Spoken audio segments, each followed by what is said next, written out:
Myself Hiren M. Patel, lecturer in electrical department, VPMP Polytechnic. Subject name electrical instrumentation. Subject code 333901. Unit name fundamental of measurement and instrumentation. Topic name fundamental of measurement. Objective મેઝરમેન્ટના ફાયદા, મેઝરમેન્ટના હેતુ, મેઝરમેન્ટની રીતો, instrument અને measurement સિસ્ટમનું function, instrument સિસ્ટમનો block diagram. Introduction. Engineering ફિલ્ડની અંદર કોઈપણ ક્વોન્ટિટીનું measurement કરવું એ ઇમ્પોર્ટન્ટ છે. માપન માટે ઇન્સ્ટ્રુમેન્ટનો ઉપયોગ કરીને પ્રોસેસ ઉપર ધ્યાન રાખવું અને એના વિવિધ જે પેરામીટર રાશિઓ વેરિયેબલને ફિગરની અંદર ઇન્ડિકેટ કરી શકીએ છીએ. મેઝરિંગ ઇન્સ્ટ્રુમેન્ટની અંદર મુખ્ય પ્રોબ્લેમ એ આવતો હોય છે કે જેની અંદર એરર. તો આથી મેઝરિંગ મેથડ એવી પસંદ કરવી જેની અંદર ઓછામાં ઓછી એરર આવી શકે છે. Next topic advantages of measurement. મેઝરમેન્ટના ફાયદા. એની અંદર પહેલું, ઇલેક્ટ્રિકલ ટ્રાન્સડ્યુસરનો ઉપયોગ કરીને નોન ઇલેક્ટ્રિકલ ક્વોન્ટિટીનું ઇલેક્ટ્રિકલ ક્વોન્ટિટીની અંદર ઇઝીલી કન્વર્ઝન કરી શકીએ છીએ. તો ટ્રાન્સડ્યુસર એટલે શું? ટ્રાન્સડ્યુસર એક એવું ડિવાઇસ છે જે નોન ઇલેક્ટ્રિકલ ક્વોન્ટિટીનું ઇલેક્ટ્રિકલ ક્વોન્ટિટીની અંદર રૂપાંતરણ કરી આપે છે. તો non electrical quantity pressure, weight, દબાણ આ બધી થશે આપણી નોન ઇલેક્ટ્રિકલ ક્વોન્ટિટી, અને ટ્રાન્સડ્યુસર એ નોન ઇલેક્ટ્રિકલ ક્વોન્ટિટીનું કન્વર્ઝન ઇલેક્ટ્રિકલની અંદર કરી આપશે. સેકન્ડ, માપે ઇલેક્ટ્રિકલ સિગ્નલને, જે ઇલેક્ટ્રિકલ સિગ્નલ મેઝર કર્યું છે એની આપણે જરૂરિયાત પ્રમાણે એમ્પ્લીફાય, ફિલ્ટર અને સેમ્પલ કરી શકીએ છીએ. થર્ડ, માપેલા ઇલેક્ટ્રિકલ સિગ્નલને સરળતાથી ડિસ્પ્લે, રેકોર્ડિંગ અને એનાલિસિસ માટે એ સિગ્નલને સરળતાથી ડિજિટલની અંદર કન્વર્ટ કરી શકીએ છીએ. ફોર્થ, જે ઇલેક્ટ્રિકલ સિગ્નલ મેઝર કર્યું છે એના આપણે કેબલની મદદથી અથવા રેડિયો લિંકની મદદથી એક જગ્યાએથી બીજી જગ્યાએ અધરવાઇઝ લાંબા ડિસ્ટન્સ સુધી એને ટ્રાવેલ કરાવી શકીએ છીએ. પાંચમું, ઇલેક્ટ્રિકલ મેઝરમેન્ટથી વધારે સેન્સિટિવ, વધારે રિલાયબલ અને ઓછા પાવર વપરાશવાળું માપન કરી શકાય છે. મેઝરમેન્ટની મદદથી સિસ્ટમને સેન્સિટિવ, વધારે વિશ્વસનીયતાવાળી અને ઓછા પાવર વપરાશવાળું મેઝરમેન્ટ કરી શકીએ છીએ. ઓછા પાવર વપરાશવાળું તો એનું એક ઉદાહરણ આપણે સમજવું હોય તો પહેલાં જે એનર્જી મીટર યુઝ થતા હતા એની અંદર પાવર કન્ઝપ્શન વધારે થતું હતું, અને હવે અત્યારે જે એનર્જી મીટર યુઝ થાય છે એ ડિજિટલ છે. ડિજિટલની અંદર પાવર કન્ઝપ્શન ઓછું થાય છે. Next topic aims of measurement. ઇન્સ્ટ્રુમેન્ટનો ઉપયોગ કરીને ઓપરેશન અધરવાઇઝ જે પ્રોસેસ થતી હોય છે એના ઉપર ધ્યાન રાખી શકીએ છીએ.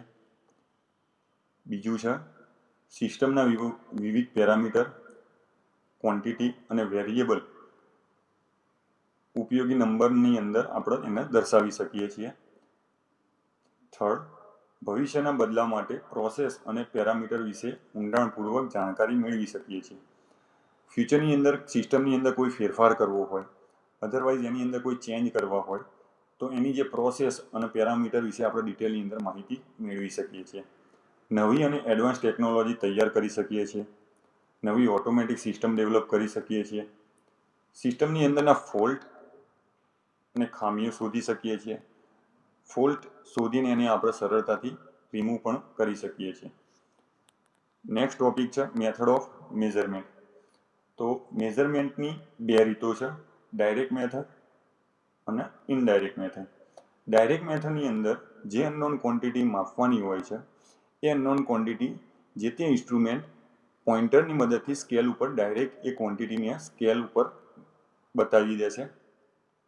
ઉદાહરણ તરીકે સમજવું હોય તો કરંટને મેઝર કરવાનું હોય તો એનાલોગ મીટરની અંદર જ્યારે કરંટ કોઇલની અંદરથી પસાર થાય છે ત્યારે એની અંદર એ કોઇલની અંદર મેગ્નેટિક ફિલ્ડ ઉત્પન્ન થાય છે. એ મેગ્નેટિક ફિલ્ડના કારણે પોઇન્ટર કોઈ એક ડાયરેક્શનની અંદર ડિફ્લેક્ટ થાય છે. ડિફ્લેક્ટ થવાના કારણે જેટલી ક્વોન્ટિટી આપણે મેઝરમેન્ટ કરવાની છે યા જેટલી ક્વોન્ટિટી આપેલી છે પોઇન્ટર એ ક્વોન્ટિટી ઉપર એ સ્કેલ ઉપર આવીને સ્ટેડી થઈ જશે. આ મેથડના ફાયદા, આ મેથડ વધારે રિલાયબલ છે, સેન્સિટિવ છે, એની અંદર એરર આવવાના ચાન્સીસ ઓછા છે, એક્યુરેસી વધારે આવે છે, અને સૌથી વધારે પ્રમાણમાં યુઝ થતી હોય તો ડાયરેક્ટ મેથડ યુઝ થાય છે. એના પછી છે ઇનડાયરેક્ટ મેથડ. આ મેથડની અંદર કોઈ પણ ક્વોન્ટિટીને ડાયરેક્ટ મેઝર કરી શકતા નથી, પણ એના રાશિને લગતા બીજા પેરામીટર મેઝર કરવામાં આવે છે. મેઝરમેન્ટની આ પદ્ધતિમાં એક્યુરસી બહુ ઓછી મળતી હોય છે, કારણ કે એની અંદર હ્યુમન એરર ઇન્વોલ્વ થતી હોય છે. સપોઝ ઉદાહરણ તરીકે સમજવું હોય તો કોઈ રેઝિસ્ટન્સની અંદરથી પાવર શોધવાનો હોય તો એની અંદર પાવર શોધવા માટે આપણે વોલ્ટમીટર અને એમીટર એટલે કે વોલ્ટમીટરની મદદથી વોલ્ટેજ મેજર કરશું અને એમીટરની મદદથી કરંટ મેજર કરશું. અને પાવરનું જે સૂત્ર છે, પાવર P = V × I, એની અંદર વોલ્ટેજ અને કરંટની વેલ્યુ મૂકવાથી પાવર મળી શકે છે. બટ આ મેથડ વધારે યુઝ નથી થતી, કારણ કે આની અંદર એરર આવવાના ચાન્સીસ બહુ વધારે પ્રમાણમાં હોય છે, ઓછી સેન્સિટિવ છે, એના કારણે આ મેથડ બહુ યુઝ કરાતી નથી. નેક્સ્ટ થિયરી છે role of instrument in measuring system. એની અંદર 6 ફંક્શન છે: indicating function, recording function, controlling function, registering function, signalling function, mathematical function. પહેલું function indicating function. Indicating function ઇન્સ્ટ્રુમેન્ટનું મેઇન વર્કિંગ કાર્ય છે, જે અનનોન ક્વોન્ટિટી માપવાની છે તેના મેજરિંગ ઇન્સ્ટ્રુમેન્ટના ડિફ્લેક્શનના સ્વરૂપમાં માપવામાં આવે છે. સપોઝ કોઈ પણ ક્વોન્ટિટી માપવાની છે, વોલ્ટેજ માપવાના હોય તો જે વોલ્ટેજ આપીએ છીએ એ પોઇન્ટર એ વોલ્ટેજના સ્કેલ ઉપર ડાયરેક્ટલી ઇન્ડિકેટ કરતું હોય છે, એટલે આને કહેવામાં આવશે ઇન્ડિકેટિંગનું ફંક્શન. સેકન્ડ છે રેકોર્ડિંગનું ફંક્શન. અમુક ઇન્સ્ટ્રુમેન્ટ એવા હોય છે કે જે અમુક સમય દરમિયાન જે તે રીડિંગ લઈએ છીએ આપણને એ રીડિંગ ડાયરેક્ટ પેપર ઉપર બતાવતા હોય છે. આવા ઇન્સ્ટ્રુમેન્ટને કહેવામાં આવે છે આવા ઇન્સ્ટ્રુમેન્ટના કાર્યને કહીએ છીએ રેકોર્ડિંગનું કાર્ય. ઉદાહરણ તરીકે સ્ટ્રીટ ચાર્ટ રેકોર્ડર. થર્ડ, કંટ્રોલિંગનું કાર્ય. ઇન્ડસ્ટ્રીયલ ફિલ્ડની અંદર કંટ્રોલિંગ એક બહુ મોટો પેરામીટર છે. અમુક ક્વોન્ટિટીને કંટ્રોલ કરવી પડતી હોય છે, એટલે કેટલાક ઇન્સ્ટ્રુમેન્ટનો ઉપયોગ માપનની જે મેઇન કિંમત હોય છે યા મૂળ ક્વોન્ટિટી હોય છે એને કંટ્રોલ કરવાનું કામ કરતું હોય છે. તો ઇન્સ્ટ્રુમેન્ટના આ કાર્યને કંટ્રોલિંગનું કાર્ય કહે છે. સપોઝ ઉદાહરણ તરીકે સમજવું હોય તો તાપમાનના કંટ્રોલ માટે થર્મોસ્ટેટ. તો થર્મોસ્ટેટ એક છે એક પ્રકારનું ટ્રાન્સડ્યુસર છે, જે નોન ઇલેક્ટ્રિકલ ક્વોન્ટિટીનું કન્વર્ઝન ઇલેક્ટ્રિકલની અંદર કરી આપશે.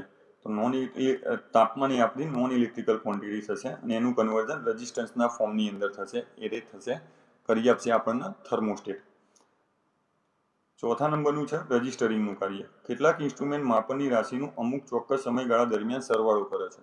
તો રજિસ્ટરિંગનું કાર્ય ઇન્સ્ટ્રુમેન્ટ કઈ રીતના કામ કરતું હોય છે, તો એની અંદર એક એક્ઝામ્પલ એનર્જી મીટર. તો એનર્જી મીટર કઈ રીતના કામ કરતું હોય છે, જે રીડિંગ હોય છે એ રીડિંગને સરવાળો કરતું રહે છે, એટલે એડ કરતા રહે છે રીડિંગને, અને અમુક સમયગાળા પછી એ રીડિંગનો યુટિલાઇઝ થતું હોય છે બિલ બનાવવા માટે.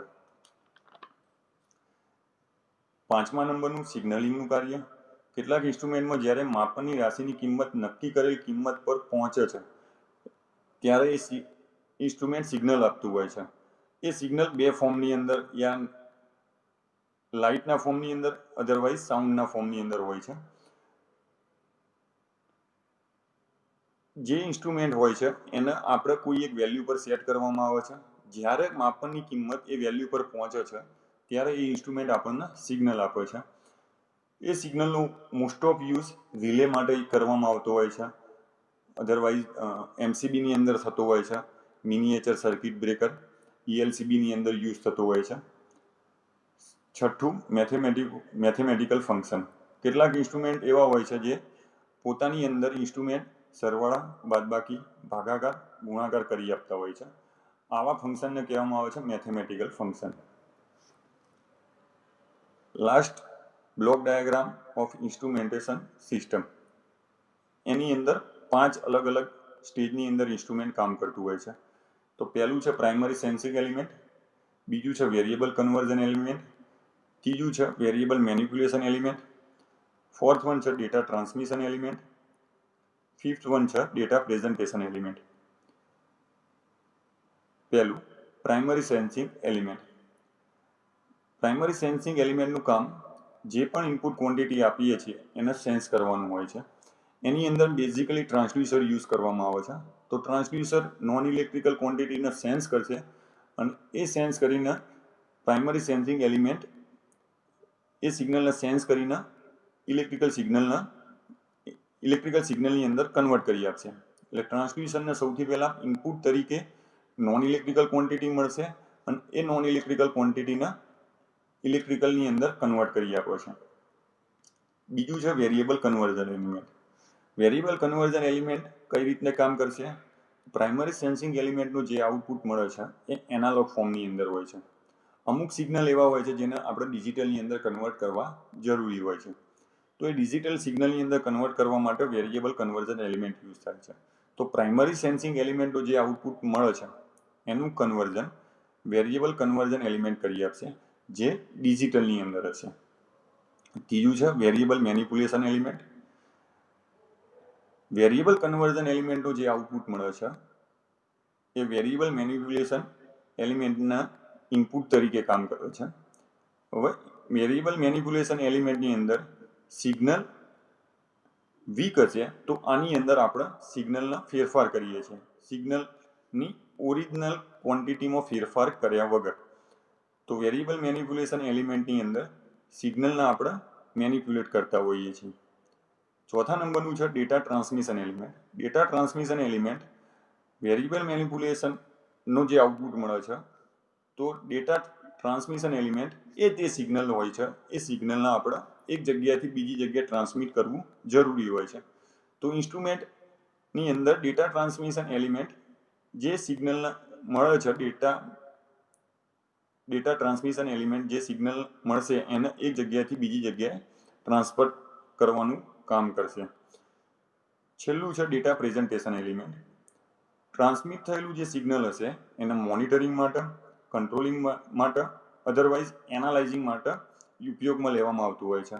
આ માટે ડેટા પ્રેઝન્ટેશન એલિમેન્ટ ઇન્સ્ટ્રુમેન્ટનું રીડિંગ જે આવેલું હશે એના ડેટા પ્રેઝન્ટેશન એલિમેન્ટની અંદર યુઝ કરવામાં આવે છે.